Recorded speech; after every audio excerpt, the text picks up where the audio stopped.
Would Malcom X have supported Kamala Harris? Delano Squires doesn't think so, as he wrote in a recent piece for theblaze.com, and he joins us now to discuss this. So, Delano, thanks for joining us. And my first question is, where did the idea for this arise, and why do you think that Malcom X would not have supported Kamala Harris? Yeah, so I actually got the idea from a poll, an informal Twitter poll that I saw during the DNC last week. And the person who posted it basically asked that question, like, who do you think Malcom X would have supported, Trump or Kamala? And I said neither, frankly. And I might have given one or two answers, but it really made me think that the question, I think, was bigger than, just, again, who would he support in this particular election? And I want to write the piece because I think there's a much bigger conversation to be had about the approach to, for lack of better terms, racial uplift that is taken by the left versus the right, versus Black conservatives. So to me, it's less about, supporting one particular candidate and more about seeing any hopes of uplift as coming organically from the ground up, which means that, the Black community, like every other community, needs strong, intact families, needs, strong, productive communities. And then from there, you can engage in civic life and political life from a place of strength as opposed to a place of weakness and dependence. Delano, I think there's a lot of conservatives out there who maybe don't realize that you could bring them texts from Malcom X, right, and not tell them who it is, and they'd read it and go, yeah, I agree with that. There's something very American about some of his approaches. Is just sort of a uniquely American, both of these sides suck, and also the understanding, as you point out, and this is what I want to get to, that the politicians are not going to be the salvific figures, right? And you talk about this a lot in your piece, that the idea that the politician is going to come to save you. I like to say this to people on the right at cocktail parties. Neither Joe Biden or Kamala Harris or Donald Trump is going to save you. So what role? Let me put it this way: how do we fix the issue in your mind of people gravitating towards the political savior? And what could X teach us about that? Yeah, I mean, that's a great question. Honestly, I don't know if there's one particular fix. I actually would characterize this as a form of idolatry. This golden calf is definitely bipartisan, right? It's half blue, half red, half donkey, half elephant. So I think first of all is acknowledging that we have a problem, and Matt, as you said, that problem is specifically this notion that pulling the lever for one particular candidate, especially for president, is going to save us. I think obviously elected officials have power and influence and authority in many areas. There's certain things that they can do that the individual citizen cannot. But if I vote for a politician because I'm in favor of school choice, but I don't read to my children, I don't create an environment that fosters a love of learning, when their grades don't improve or they improve only marginally because I actually send them to a better school, I can't turn and look at the president and say, well, why didn't you do something about that? That's my responsibility. So I think part of it is just us becoming, more comfortable as cultural commentators, putting responsibility where it needs to be. And too often, particularly on the left and sometimes on the right, this desire to place responsibility in its rightful place is framed as blaming, quote unquote, the victims.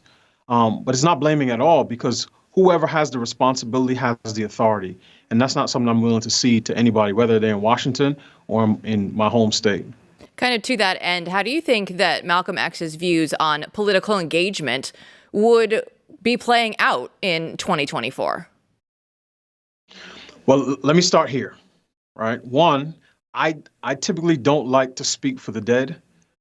One reason is because people, and we've seen this throughout history, people can change their views drastically, over the course of time. But based on what I've read him, read from Malcom X and heard him say, one of the things I know he definitely would do is chastise, or I believe he would do, is chastise the Black entertainers, comedians, athletes, politicians, academics, pundits, journalists who act as if, 10, 20, 25% of Black people, particularly Black men, who may choose to vote for President Trump, are somehow race traitors, right? These are sellouts of one type or another. I think he certainly would chastise them and rebuke them for this notion that voting blue, no matter who, is somehow a litmus test of racial solidarity. I also think, again, he would criticize both sides, and particularly the left, Democrats, because, again, that's the party that gets 90% of the votes, as for using black voters and giving them trinkets and a few opportunities at representation. So, and the left is masterful at this. They will say, we care about black people.